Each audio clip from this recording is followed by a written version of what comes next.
আসসালামু আলাইকুম, কেমন আছেন আপনারা সবাই? আশা করি সবাই ভালো আছেন। টাঙ্গাইল জেলার বউ আমি, আর টাঙ্গাইলের বিখ্যাত তাঁতের শাড়ি বানানো এখনো দেখিনি। তাই তো হাঁটতে হাঁটতে চলে যাচ্ছি টাঙ্গাইলের তাঁতের শাড়ি কিভাবে তৈরি করা হয় দেখার জন্য। প্রথমে গিয়ে দেখলাম কি একটা যেন, তারপরে দেখলাম অনেকগুলো সুতা, খুব সুন্দর দেখা যাচ্ছে সুতাগুলো। তার জন্যই আমি হাতে 2টা সুতা নিলাম, অনেক সুন্দর।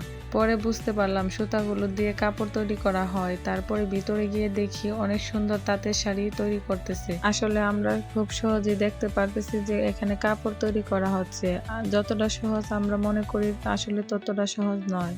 আর এখানে সুতা কালার করা হয়, অনেক রকমের সুতা, এখানে অনেক ধরনের কালার করে। শুধু রং করাতে সুতার কাজ শেষ হয় না, সুতাগুলো রং করার পরে রোদে শুকানো দেওয়া হয়। এই যে সবগুলো সুতা কত সুন্দরভাবে রোদে শুকানো দিয়েছে। একটা কাপড় তৈরি করতে যে কত রকমের মেশিন আর কত রকমের কাজ করতে হয় সেটা নিজের চোখে না দেখলে বুঝতে পারতাম না। পরিশ্রম করতে হয় অনেক, আর এই সবগুলা পরিশ্রম যে শুধু পুরুষরাই করতে পারবে তা কিন্তু নয়।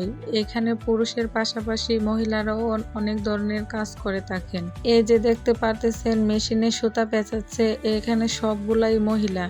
সবাই নিজের মতো করে সবাই কাজ করে নিচ্ছেন। কেউ সাপ্তাহিক বেতন পায়, কেউ মাসিক বেতন পায়। এই যুগে এসেও যে মহিলারা কাজ করতে পারবে না, শুধু পুরুষরাই করবে তা কিন্তু নয়। আমি যতটা তাদের ঘরে গিয়েছিলাম অতটা তাদের ঘরেতে দেখতে পারলাম পুরুষের থেকে মহিলারা বেশি কাজ করছেন। আর অনেকগুলা বাড়িতে দেখতে পারলাম যে কারখানাতে কাজ করার পাশাপাশি মহিলারা বাড়িতেও অনেক ধরনের কাজ করে থাকেন, সুতার কাজ। কারখানাতে যে কত ধরনের সুতা আর কত রকমের সুতার কাজ করে, প্রথমেই এতগুলা সুতার কাজ করতে হয় সুতা।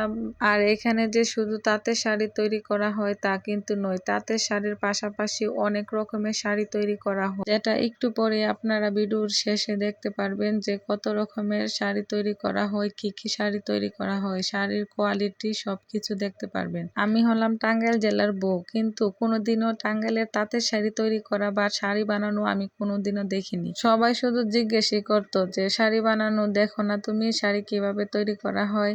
কিন্তু এখন নিজের চোখে দেখলাম, আর শাড়িগুলো দেখতে খুব সুন্দর। আমার ভিডিওতে শাড়িগুলো দেখে যার যার পছন্দ মতো একটা করে নিয়ে যান। আর শাড়িগুলো দেখে অবশ্যই কমেন্টে বলে যাবেন শাড়িগুলো দেখতে কেমন। আমার কাছে কিন্তু খুব পছন্দ হয়েছে। শুধু একরকম শাড়ি নয়, এখানে অনেক রকমের অনেক কোয়ালিটির শাড়ি আছে যেগুলো আমি নতুন দেখেছি এখন। আর এই শাড়িগুলা এখন বর্তমানে খুব চলতেছে মার্কেটে। যদি কেউ ফ্রিতে শাড়ি নিতে চান তাহলে আমার ভিডিওতে কমেন্ট করে জানাবেন। ভালো থাকবেন সবাই, আল্লাহ হাফেজ সবাই।